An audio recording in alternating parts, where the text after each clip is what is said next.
Do you ever watch those get ready with me videos on social media? Or maybe like the day in the life vlogs on YouTube? Or if you're a millennial like me, some good old fashioned trashy reality TV? I mean, it's all right. I do it too. I can admit it. For some reason, we all like to see a peek behind the curtain sometimes. And that's why I'm so excited to be bringing you this special, first time ever, behind the scenes episode. Welcome to Change Made Easy. Changing your habits and routines is hard. We make it easy. My name is Paul Levitin. I am a board licensed health and wellness coach who has specialized in helping people just like you build better habits and routines for over 10 years.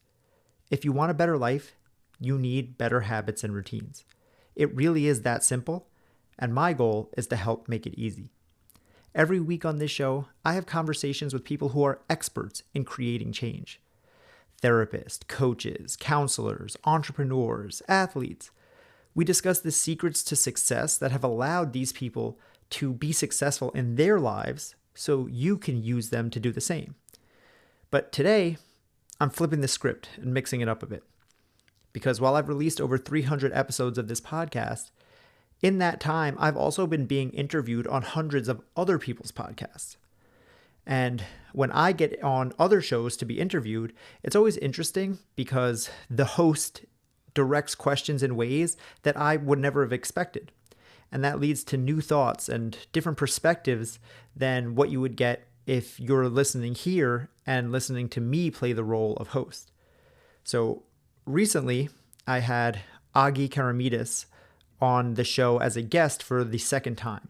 That episode, titled Your Dream Life is Waiting, Insights to Inspire Action, is linked in the show notes, or just scroll back a few episodes in whatever podcast player you're listening on if you want to go listen to that. But Agi is one of my favorite guests, and he is now someone that I've connected with and I'm proud to be able to call a friend, and that's one of the powers of podcasting.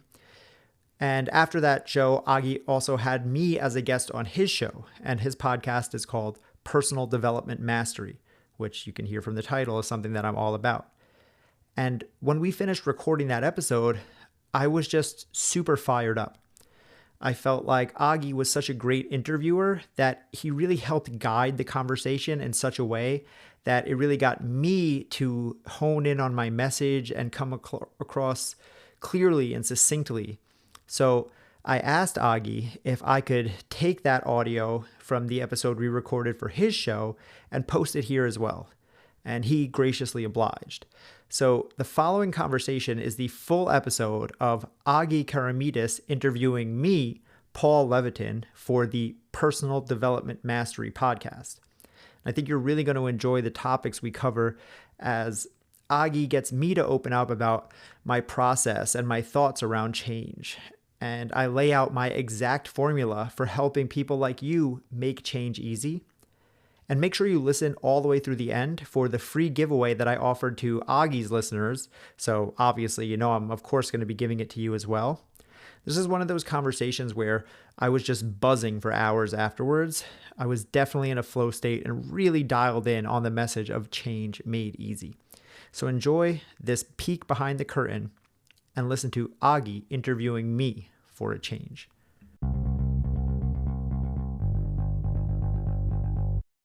It is my pleasure to speak with Paul Levitin. Paul, you are a certified behavior change specialist, a self-confidence coach, and host of the Change Made Easy podcast. With over a decade of experience, you dive deep into the essence of change, aiming to unlock unlimited confidence and eliminate self-sabotage. And today we will explore change, the science and art of change, and not just that, but discover how to make these positive life changes with ease. Before we go there, tell me about the change that your podcast has just had. So we'll be speaking about change, and you've just had a big change in your podcast after a very long time, many years. So share this with me. Yeah. So, the concept of change is just something I've been thinking a lot about lately. And I've been doing my podcast now for 3 going on 4 years. Actually, today, when we're recording this, I just released episode number 300 of my podcast, Congratulations. which is, thank you, is a big milestone. And when I started the podcast, I was still a personal trainer. I was still doing nutrition coaching, and it was about health and wellness, also mindset. So the original name was Happy Healthy Human, because it was just about general things to help make you happier and healthier, which I still love. It's something that I still stand behind. I mean, who wouldn't want to be a happier, healthier human? It's something that I want for everyone. So I want it for myself. I want it for anyone listening. But as I kept going through the podcast, which I do both interviews and I do solo episodes, the concept of what I was talking about the most, if I really dug down, just came back to change. It was not what is the best exercise to do, or what should you be eating, or how long should you be meditating for. The question that I kept coming back to is like, how do I help people do that when they aren't, right? Someone who isn't exercising wants to start. Someone who says they want to eat healthy, but they keep falling off. Someone who has read all the books and understands how powerful meditation is, but can't get themselves to actually do the thing. And that goes a layer deeper than whatever the actual habit is that you're trying to do. And it's about the literal essence of change. How do you get yourself to change what you're doing on a day-to-day basis, both mentally in your mindset, but then also in your habits, in your routines, in your actions, in your beliefs. So everything just centered around change. And when I started to think about the message that I wanted to put out, I realized that it doesn't have to be about, again, the specifics of a certain type of exercise or the specifics of anything. It's the broader notion of how can we take change, because everything that we want in life comes after a change, right? It's just by definition.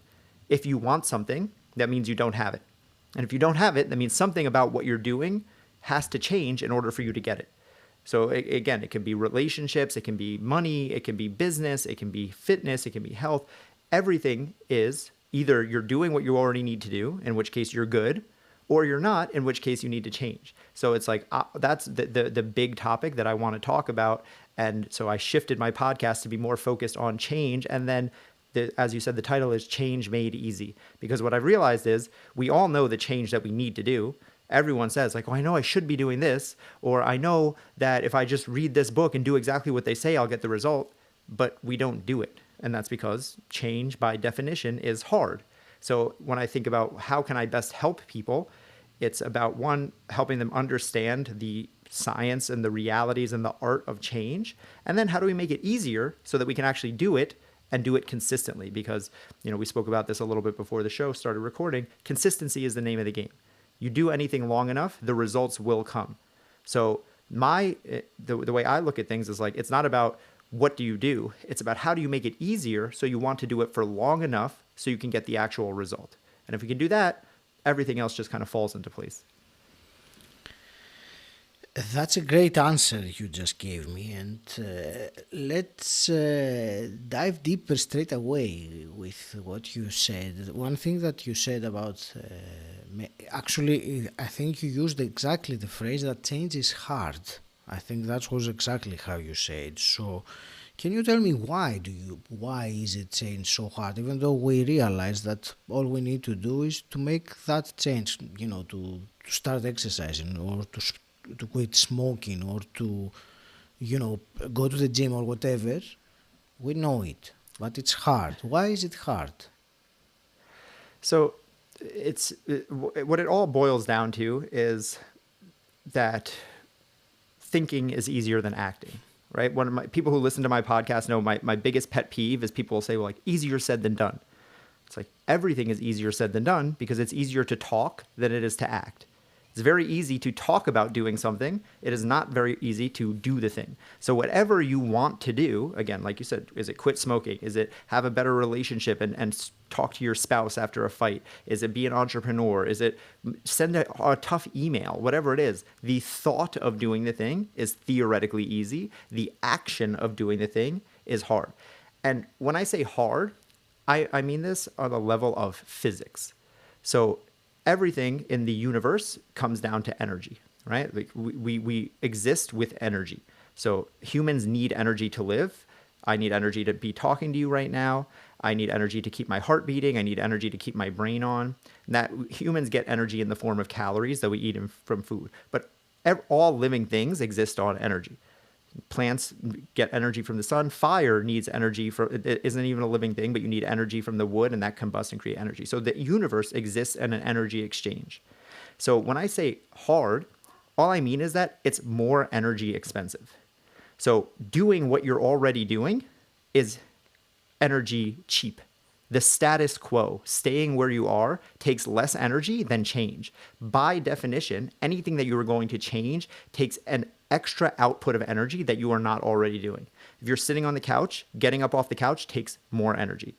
If you're already doing something, changing that thing by definition takes more energy. So it's not about oh, this is so hard or anything like that. It's just physically, your body is made to conserve energy, because all living things want to conserve energy because that is survival.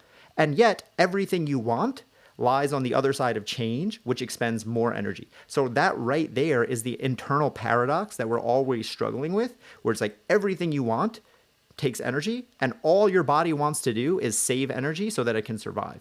And so instantly, whatever you want to do is going to be hard just from that. And then you add to the fact of you actually know how to do it, and you have to do the thing, and it's still challenging, and a million other things cascade after that. But that is the point of by very definition of creating change, it's going to be harder than doing what you're already doing. Hey, real quick, we'll be back to the show in just a few seconds. But right now, I have to ask a huge favor from you. If you're getting value out of this episode, take 2 seconds and share it with a friend. Right now, hit the little share button in whatever app you're listening and send it in a text. Seriously, just hit the button and spread the love.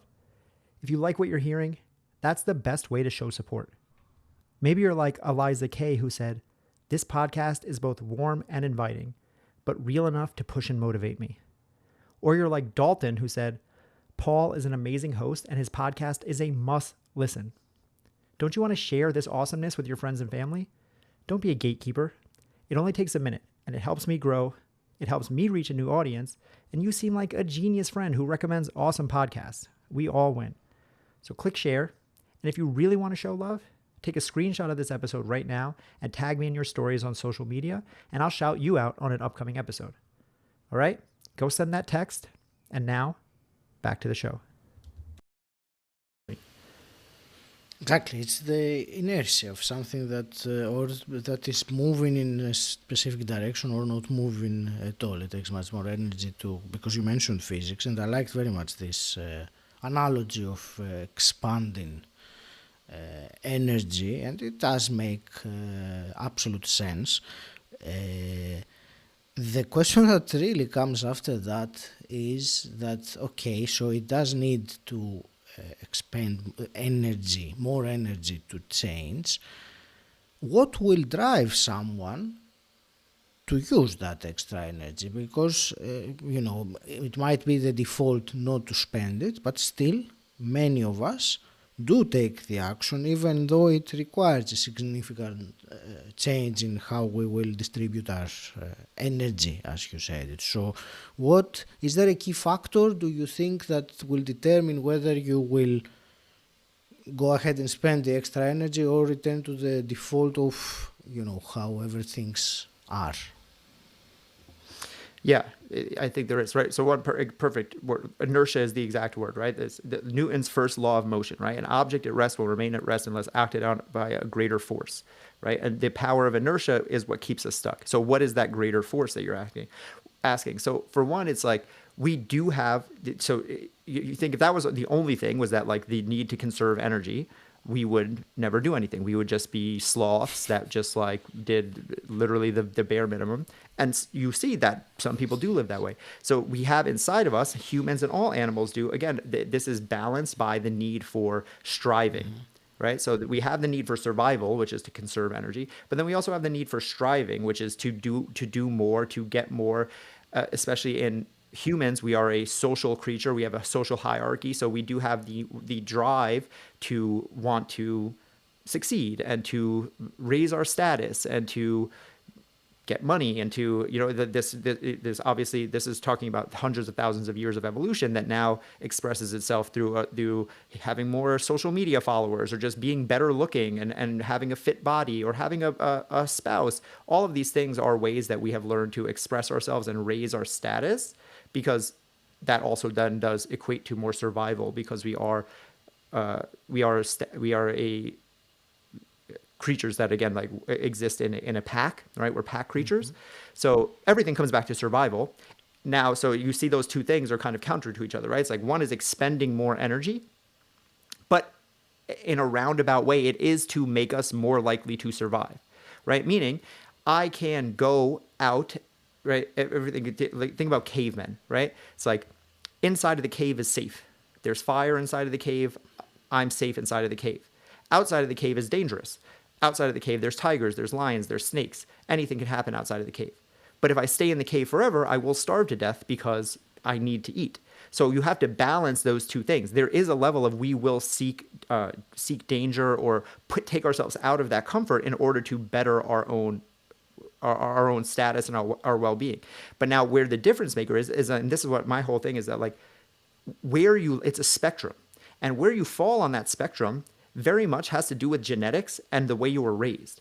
So a lot of people are out there, like, these are the David Goggins and these people who are just like, you just got to get up, you just got to go, you just got to be motivated. It's just like, that person was just lucky enough to fall on that end of the motivation spectrum, where they are more motivated by the get up and go than they are by the sit down and stay. And then you see someone who is morbidly obese, someone who knows, they're like, I need to exercise. I am dying from not exercising, but cannot get themselves up to go and exercise. It's like, where is the disconnect there? Well, it's that they don't have that same genetic predisposition to want to go and strive. They are more on the side of the comfort, because, again, everyone has it in them. We just have it at different ratios, right? Like the people who they talk about on social media, a billion people on Instagram, I think 10 million make content, right? Most people are on the side of consuming rather than creating. But if you see that and you're comparing yourself to the other side, and you think that, oh, I must just be broken, or I must just not have the motivation, or I must just not have the willpower, we set ourselves up to fail, because now it feels like I am less than, I'm doing something wrong, when the reality is you're playing by a different set of rules. You're trying to play to the rules of someone whose genetic predisposition is different than yours, and that's setting you up for failure. Great. So let's talk then about these people in particular, Paul, because obviously with, as you mentioned, someone that is very easily motivated or very disciplined also, because I think discipline also can lead to expanding the energy, because and I know from personal experience how it can overcome things, but I think it's more important to address these people that do not find it easy to use discipline or something external to overcome this inertia, I will use again. And because you use the word genetics and predisposition, what other approach is there for these people to find the reason, I will use that word, to actually go ahead with the change, the action? Yeah, 100%. So I think it's beyond finding the reason, right? This is exactly perfect example, right? People start like, well, just find your why. Mm-hmm. If you have a deep why, you have a deep-seated reason, then that's how you show up. Okay. But that doesn't work, right? Again, that it sounds good, but it falls apart once you just scrutinize it a little bit. Because I was a personal trainer for a long time. I had clients who would come in, first conversation, okay, why? Why is this important to you? I'm a dad. I want to be there for my kids. Those people dropped off just like anyone else. I literally had a woman come to me. I remember this so vividly. It was my first couple month or two as a personal trainer. And this woman came in for her first initial screening, which was like a free session. And she was like, I didn't even let me get to my spiel. I usually have like a little like sales pitch I would do. She was like, I just came from the doctor. The doctor says I need to lose 100 pounds. I'm morbidly obese and I have diabetes. And if I don't change, I'm going to die. Literally, verbatim, I'm going to die. So I'm like, okay, like we do the workout. After the workout, I take her into the little office. I'm like, so here's the pricing. Here's what the personal training costs. Which do you want to buy? I didn't even do my sales pitch because I just assumed. And she's like, this is a little bit expensive. I think that I'm going to have to think about it. Like, you just told me you are going to die. And you're telling me that you have other priorities for where you're going to spend your money. She's like, well, yeah, I have bills. I'm like, you cannot pay bills if you are dead. So once I learned that, I saw literally someone tell me that their why was staying alive and they were still not going to do the thing. Again, I've had parents tell me that they want to do it for their kids and they still fall off. It's like the why is not enough.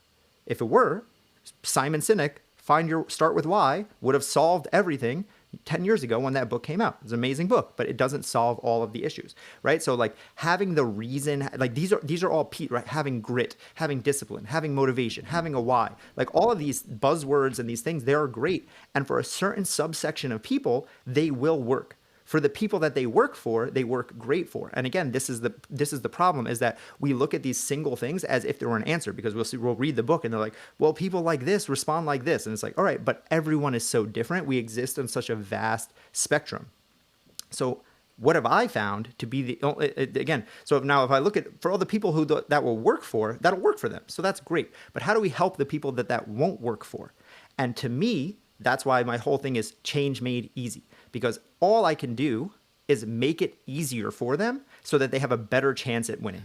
Because human nature is going to be to avoid hard things. And again, I don't mean this in the sense of like, again, oh, it's hard, like you just got to grit and bear it. It's just like your body, your brain will only allow you to do so many challenging things at once. We only have so much willpower. We only have so much energy. And life is hard already.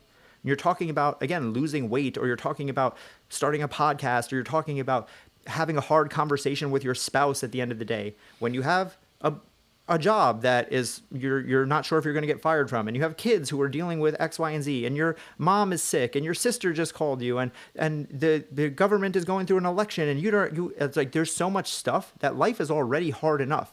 So now we add a luxury, which anything that we're talking about change is a luxury, because by definition, you are surviving right now without it, right? So even that woman who said, I need to do this to live or I will die. It's like, that's still a luxury because she's alive right now. So it's not killing her right in this moment. So that change is still a luxury for her. So anything that is going to get you to expend more energy, more time, more money, that is a luxury, you have to make it so stupid easy that all of the reasons against why you shouldn't do it, why you won't do it, we can wipe those off the table. That's great. I get that. So, and it's very useful the way that you describe it, to make it stupid easy, you say. So let's really go into the nitty gritty of that. Tell me one or two strategies maybe, or something that one can use to make change easy in such a way. And I know it's a general question, but let's get something more, implementable.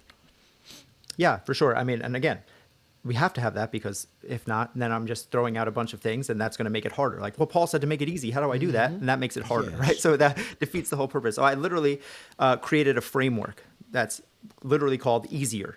It's an acronym, EASIER, EASIER, right? Because it's like, how can I make this as easy as possible? Just follow this framework. And so what I give this framework to people, and I'll give it to anyone listening, I have it like as a checklist. And the way I implement this is as a checklist. When you're thinking about implementing new habits, new routines, new behaviors, you use this checklist to see, like, is this something that I'm actually going to stick to? Because again, we said already, consistency is the name of the game. You can work out once, it doesn't do anything for you. You can go to therapy once, it doesn't do anything for you. You can meditate once, it doesn't do anything. It's about what can you do for the long term. So EASIER is a checklist you can go through to see, is like, is this something that's worth committing to? Because the last thing I want is for people to start something, they're not able to be consistent, and then they fizzle out, because then you get the worst of both worlds. You tried, you gave effort, you gave time, sometimes money, and you didn't get the result. And that creates a sense of learned helplessness in your brain. And learned helplessness is when your brain goes, I'm not going to keep trying to do these things because every time I try, it doesn't work. So what is EASIER? I'll go through quickly, or we can do the whole thing. But the biggest one to me is E, right? So E stands for enthusiasm. Are you enthusiastic about the change that you are going to make? Not just the result. This is the key here. It is not, are you enthusiastic about losing 20 pounds? Everyone wants that. Are you enthusiastic about being a business owner? Who wouldn't want that? Are you enthusiastic about being a millionaire? I call these magic wand goals. Like if you could wave a magic wand and have it handed to you, you would say, yes, I'll accept that. Like I will take being rich. I will take being skinny or fit or whatever it is. The question is, are you enthusiastic about the action steps that you have to take to get there? So it is not, are you enthusiastic about having a podcast that just reached 300 episodes? Like, yeah, cool. People are high-fiving me. Like, love that. Are you enthusiastic about the annoying things about recording the podcast, editing the audio, having no clue what you're doing, learning all the things? But for me, I was, because I love podcasting and I love speaking. Clearly, I'm on a rant right now. I love speaking. I love podcasting. I love talking to people like you. So even though I had to do things that were uncomfortable and annoying and hard, it was worth it because I was enthusiastic. Right? So that's the first part. A, right? Easier, right? A is available, right? So what are you using what's available to you, right? So a lot of times that's what resources do you have? Time, money, energy, attention. Are you asking for more from yourself than you have available to give, right? So people are like, well, I need to go to the gym 2 hours a day. It's like, well, do you have 2 hours a day to give to the gym? No. Well, then you're setting yourself up for failure before you even start. S stands for straightforward, right? Can you tell me in simple, straightforward words how to get from A to B, from B to C, from C to all the way to Z? Can you actively explain what this process looks like? Because again, complexity is the killer of dreams. And if it's too complex, that gives your brain a reason to go, I don't understand this, I'm out, right? Again, I always go back to using the gym as an analogy just because I was a personal trainer for a long time. And I think everyone has had this experience of going to the gym. I used to call this the deer in the headlights look. I could tell people who had no clue what they were doing because they would walk into the gym, they would look around and they looked like a deer in the headlights. And I would watch them. And sometimes they would just turn around, they would walk around for a little while and they would leave without ever having done anything. Because there was too much going on. There were too many machines. There was too many noises. It was clanging. It was banging. They had no understanding what they were doing. So, and to combat that, you have to make it so stupid simple, so straightforward that that you take away the options of not doing it. So EASI is imperfect. So perfection is an unobtainable ideal. We know that perfection doesn't exist, right? People will talk about this all the time. You cannot be perfect. But you have to not only accept that, but embrace. If perfection isn't possible, that means you have to be okay with taking imperfect action, right? Imperfect action means you have to embrace the failures. Every failure is an understanding of being like, okay, this isn't a flaw in the system. This is a part of the system. I was supposed to be here because perfection isn't possible. Imperfection just means that I'm trying, I'm iterating, right? When I record a podcast and I go and listen back to it and I was like, oh, I was recording through the wrong microphone the whole time. This just happened to me. I have this big, bulky, super high-tech mic and I had it set to record through my iPhone mic. So it sounds like I was recording through a bag of sand. And it's like, oh, well, that sucks, but that's fine because that's imperfect action. I keep moving forward. The second E is for exponential. Exponential is how much do I get out of what I am putting in?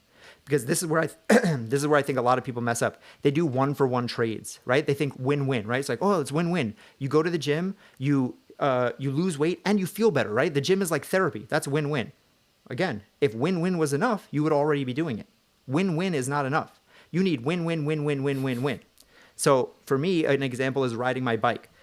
When I was living in New York City, I started riding my bike to work instead of driving. So it was actually faster for me to ride my bike than it was to drive because I didn't have to deal with New York City traffic. So that's a win. I was also then getting exercise. So if I rode my bike to and from work, that was 30 minutes in each direction. That's another win. I also didn't have to deal with parking, which cost me like $10 a day. That's another win. I was also getting sun on my skin, which I wasn't doing when I was working in a gym because I was indoors all day. That's another win. I was also listening to podcasts, which was helping me in my craft because now I was having a little bit more time to listen to podcasts. That's another win. I also didn't have to do cardio at the gym now because I was already getting an hour of cardio inside and outside of the gym. So in the same time that I normally would have driven to the gym, now I'm getting my cardio and saving time on my workout. That's win, win, win, win, win, win, win. That's an exponential return. One input, which is just riding my bike, and I'm getting so much back for it. That's a habit that I'm not going to want to stop. And still to this day, I ride my bike almost everywhere because to me, it just makes, it's like, how could I not? Why would I ever, it just doesn't make any sense.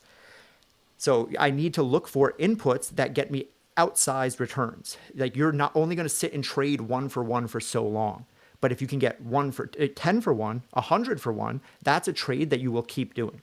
So that's the type of stuff I'm looking for. And the last thing, R, stands for repeatable. Again, I started this off. Consistency is the name of the game.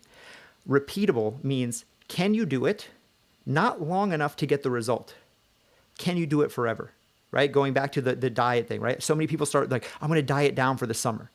When you tell me that, what I hear is I'm going to diet for a certain amount of time and then I'm going to stop. And when I stop doing the diet that got me the results, even if I do get the results, I'm going to go back to doing what I was doing before. And when I go back to doing what I was doing before, I'm going to go back to what I had before. So when I start with a new client, when we're talking about mindset, when we're talking about any type of changes that we're trying to make, and I ask them, can you do this forever? Because if you can't do it forever, there's no point to start.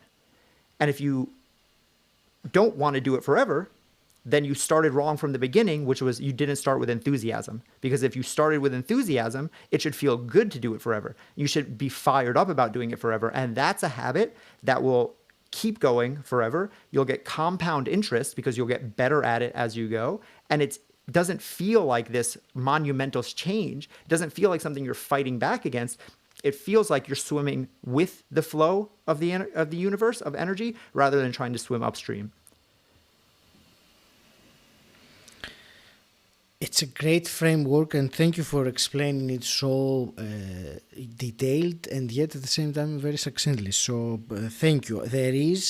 I actually wanted to ask you since the moment you mentioned it, and then you referred back to it right at the very end. That was the enthusiasm. And you said enthusiasm not about the outcome that you will have as a result of the change, but for the process of the change, the action of the change. And that is obviously a mindset thing, because you might have the enthusiasm already, and that's great. You're already in a way advanced in a way to do it. But if you don't have the enthusiasm about the change, how would you approach the mindset shift that needs to happen? Because enthusiasm, you can't really create it. It has to come from within. So we have to look at the change in a different way in order to allow the enthusiasm to come through. Yeah. So the enthusiasm, if I had to even make it even more succinct, the whole thing would be enthusiasm. I mean, if you this is a framework that I start to live my life through. Am I enthusiastic about it or not? Because that tells you everything you need to know. If I'm enthusiastic about it, it feels good, I'll keep doing it. If I'm not enthusiastic about it, it doesn't feel good, I won't keep doing it. So to your question of like, what do I do if we're not enthusiastic? I would challenge you, the listener, whoever, to think, why are you doing it then? Right? And the next question is like, well, I have to, right? I have to do it. Some things that I'm not enthusiastic about, but I challenge that as well.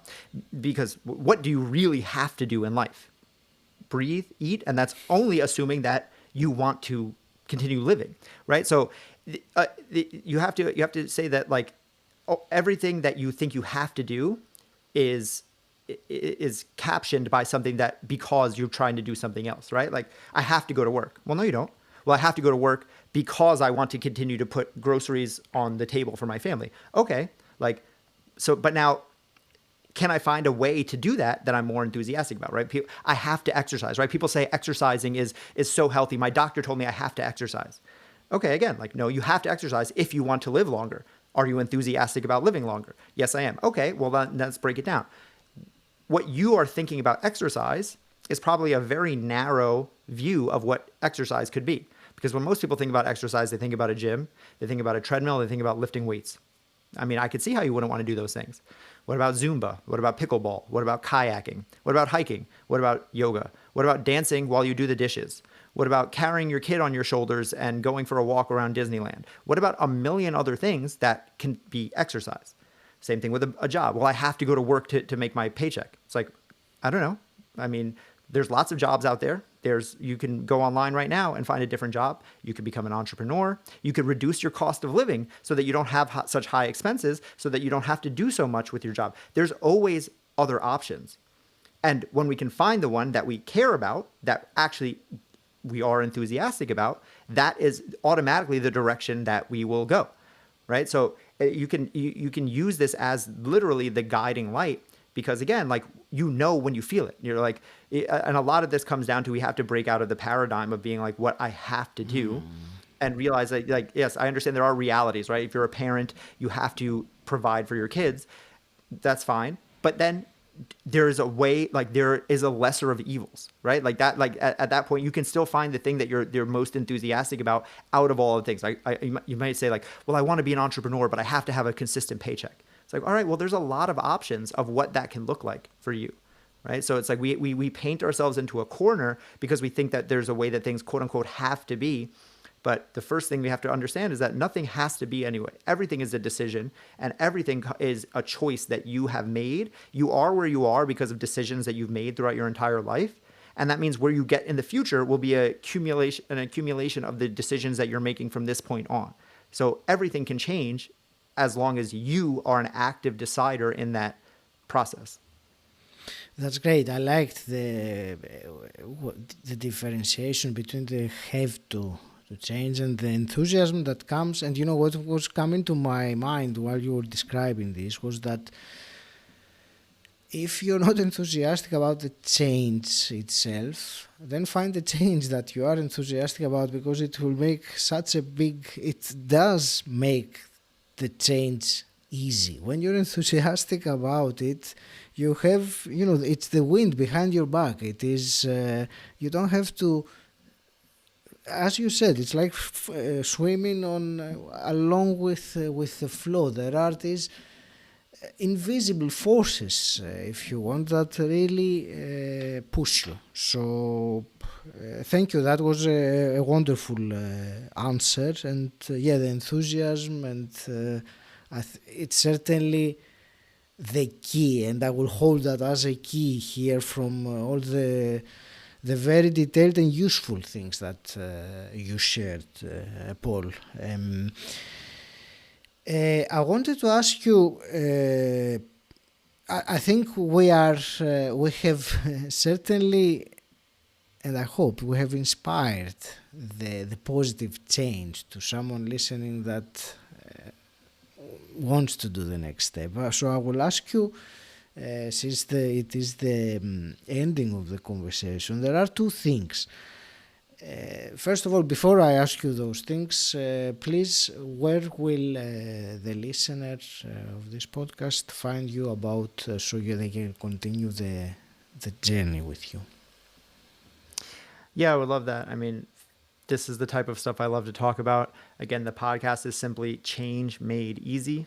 How do you make the habits, the behaviors, the routines that you want to make easy? Mm-hmm. So come listen there. And I will offer to anyone listening, I do have that easier framework as a checklist that you can print out or keep on your computer or your phone, so that you can run your decision-making process through that when you're thinking about adopting a new habit, a new routine, a new behavior. So I'll give Agi a link to that so people can download that for free. That's great. Paul, I want to thank you very much for this really intriguing conversation. And, as we were saying in the very beginning of the conversations, that we knew straight away that this would have a nice energy, and I believe a very good outcome also.